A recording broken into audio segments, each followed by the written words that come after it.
ဒီပန်းအိုးကစကားမပြောနိုင်ပေမဲ့အရာအားလုံးကိုပြောပြနေပါနဲ့ခဏနေပါအောင်မကြော်သွားပါနဲ့တာမန်ပန်းအိုးတစ်လုံးမဟုတ်လို့ပါတေချာကြည့်နေသူ့လေတိတ်ဆိတ်မှုကအတန်ထွက်နေပါတယ်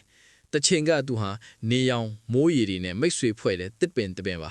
လူတွေအရိတ်ခိုခဲ့ကြပေမဲ့တစ်ပင်ရဲ့ခန်းစားချက်ကိုမမေးခဲ့ကြပါဘူး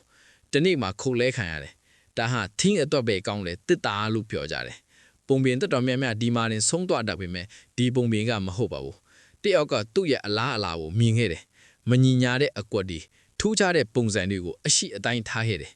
အမှုပညာစစ်ကအရာဝတ္ထုတွေကိုမူလတရုတ်အတိုင်းပဲဖော်ပြပေးလို့ပါဖြစ်တတ်မှုတိုင်းကိုစဉ်းစားပြီးအလင်းစလုံးမလို့ပဲပုံဖော်ခဲ့တယ်ဝမ်းတာချင်းနဲ့ရုန်းကန်မှုတွဲနေဘဝလိုပဲအယောင်တွေပြောင်းလဲနေတယ်ဒီပန်းအိုးဘော်ကအစိမ်းကြောင်းတွေဟာဒီဇိုင်းတက်မဟုတ်ပါဘူးအချိန်ရဲ့မြင်းကြောင်းတွေပါ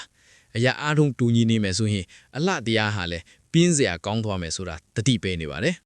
ယခုလိုအသေးစိတ်ကြကြပုံဖော်နေတဲ့မြင်းကွင်းကရင်သက်ရှုမော့ဖွယ်ပါ